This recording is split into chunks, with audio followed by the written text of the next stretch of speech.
করার কারণে যুবকের কান্না আরো বেড়ে গেল।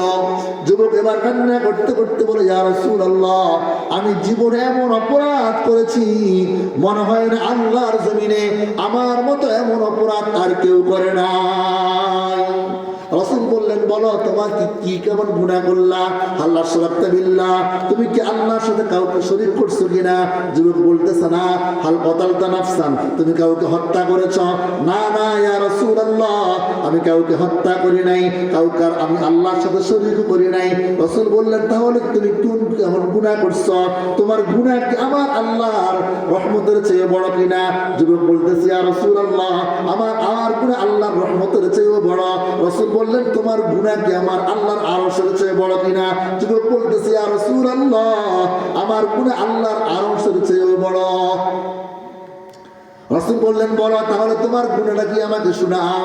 এবার যুবক বলতেছে, ইয়া রাসূলুল্লাহ, আমি একজন দুশ্চরিত্র যুবক।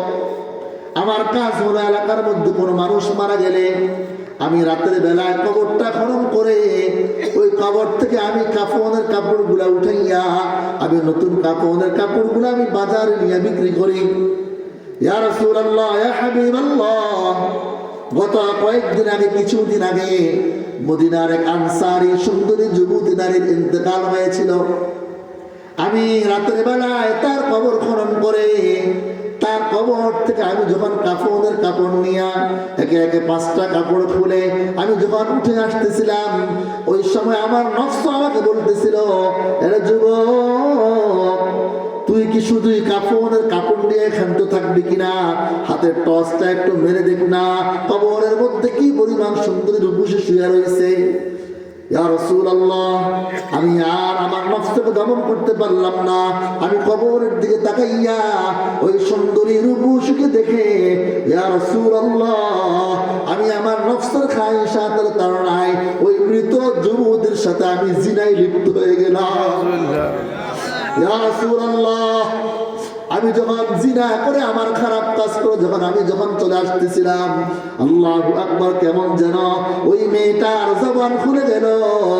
ওই মেয়েটা কেমন যেন করুণ সুরে কাঁদতে কাঁদতে আমাকে বলতেছে, এর আল্লাহর গোলাম, তুই এমন, আমি তোর সাথে এমন কি অপরাধ করছিলাম? তুই কেন আমাকে সমস্ত কবরস্থানের মানুষগুলোর সামনে আমাকে উলঙ্গ করে ফেললি? তুই আমাকে নাপাক অবস্থায় রেখে গেলি। কালকে কিয়ামতের মাঠে আমি তো আমার আল্লাহর কাছে নাপাক অবস্থায় উঠতে হবে। হ্যাঁ যুবক, আমি তোর কি ক্ষতি করলাম? কি অপরাধটাই না আমি তোর সাথে করলাম? ইয়া রাসূলুল্লাহ, ওই মহিলার, ওই যুবতীর আওয়াজ আমার কানে আসার পর আমি আর ঘরে ফেরত যাই নাই। আমি কান্না করতেছি, আল্লাহর কাছে কান্না করতেছি, ইয়া রাসূলুল্লাহ, আল্লাহ আমার অপরাধ মাফ করবেন কিনা? যুবক এই কথা বলার সাথে সাথেই রাসূল বলে উঠলেন, আসলেই তো তোমার গুনাহটা অনেক বড়। যুবক যেহেতু সাহাবী, জানে যে নবীদের দোয়া বদদোয়া সব নবীরা মুস্তাজাবুদ দাওয়া, নবীদের দোয়ার সাথে সাথে কবুল হয়ে যায়। এজন্য যুবক রাসূলের কথা বলার সাথে সাথেই আসলেই তোমার গুনাহ বড়। যুবক আর দেরি করলেন না, এক করে বের হয়ে গেলেন আল্লাহ রাসূলের দরবার থেকে। বের হয়ে যুবক এই যে চলে গেল ওই মদিনার সবচেয়ে উঁচু পাহাড়ের উপরে উঠে আল্লাহু আকবার, আল্লাহর কাছে কান্নাকাটি করে, আল্লাহর কাছে তাওবা করে। যুবক কান্না করে, চোখের পানি ফেলে আল্লাহর কাছে কান্না করে। একদিন নয়, 2 দিন নয়, 1 সপ্তাহ নয়, 1 মাস যেতে যেতে এভাবে 40 দিন পার হয়ে গেল। 40 দিন পর জিবরিল আমিন রাসূলের কাছে আসলেন। আয়েশা বলতেছেন, ইয়া রাসূলুল্লাহ, ইয়া হাবিবাল্লাহ, আল্লাহ আমাকে আপনার কাছে পাঠাইছেন, আল্লাহ আপনাকে সালাম দিয়েছেন আর আপনাকে কয়েকটা প্রশ্ন করতে বলেছেন। রাসূল সালামের জবাব দিলেন, বলেন যে বলো আল্লাহর কি প্রশ্ন? 1 নম্বর জিবরিল আমিন বললেন, আল্লাহ আপনাকে প্রশ্ন করতে বলেছেন যে সমস্ত এই কুল কায়নাত কে সৃষ্টি করেছেন? রাসূল বললেন, অবশ্য আল্লাহ সৃষ্টি করেছেন, আমাকেও তো আমার আল্লাহ সৃষ্টি করেছেন। জিবরিল আমিন এবার জিজ্ঞেস করলেন, সমস্ত মানুষের গুনাহ মাফ করেন কে? জিবরিল আমিন বললেন, রাসূল বললেন, অবশ্যই আল্লাহ মাফ করেন, আল্লাহ মানুষের গুনাহ মাফ করেন। বললেন, সমস্ত মানুষের রিজিক দাতা কে? রাসূল বললেন, অবশ্যই আল্লাহ রিজিক দাতা, আল্লাহ আমাকেও রিজিক দান করেন। সমস্ত মানুষকে আল্লাহ ক্ষমা করেন, আল্লাহ সমস্ত মানুষের গুনাহগুলো মাফ করেন। এবার জিবরিল আমিন বললেন, ইয়া রাসূলুল্লাহ, আপনার মনে পড়ে কিনা আজ থেকে 40 দিন পূর্বে আপনার দরবারে একজন যুবক এসেছিল, যার গুনাহের বর্ণনা শোনার পর আপনি বলেছিলেন, আসলেই তো তোমার গুনাহ অনেক বড়। ওই যুবকটা আপনার দরবার থেকে বের হইয়া আজ 40 দিন পর্যন্ত যুবক ওই সর্বোচ্চ পাহাড় চূড়ায় উঠে আল্লাহর কাছে তওবা করে বলতেছে, আল্লাহ, আমি এমন অপরাধ করেছি, রাসূলের দরবার থেকে আমি বিতাড়িত হয়েছি। ইয়া আল্লাহ, আমি নফসের খায়শাতের তামান্নায় পড়ে আমি অপরাধ করে ফেলেছি। আল্লাহ, আমি সর্বোচ্চ পাহাড়ের চূড়ায় তোমার কাছে চলে আসলাম।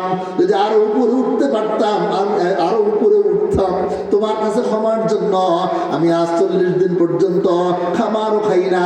আল্লাহু আকবার। জিবরিল আমিন বলেন, আল্লাহর বান্দা যুবক কাঁদতে কাঁদতে তার চোখের পানি শেষ হয়ে গেছে, চোখ দিয়ে রক্ত বের হইতেছে, আল্লাহর কাছে এত কান্না করতেছে, ইয়া রাসূলুল্লাহ, আল্লাহ আমাকে পাঠাইছেন, যান আপনি আপনার বড় বড় সমস্ত সাহাবীদেরকে নিয়ে ওই যুবককে জানায় দেন, আমার আল্লাহ ওই যুবকের গুনাহ মাফ করে দিয়েছে।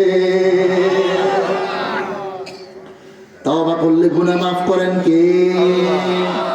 এই জন্য দোস্ত আমার দিলটাকে নরম করে ইস্তেগফার করে আমরা আল্লাহর কাছে দোয়া করব, আল্লাহ যেন আজকের এই মাহফিলের উসিলায়, আখিরি মুনাজাতের উসিলায় আল্লাহ যেন আমাদের মাফ করে দেন। সকলে বলি আমিন। সবাই কাছে কাছে আসেন, এখন দোয়া হয়ে যাবে ইনশাআল্লাহ। লম্বা সময় আলোচনা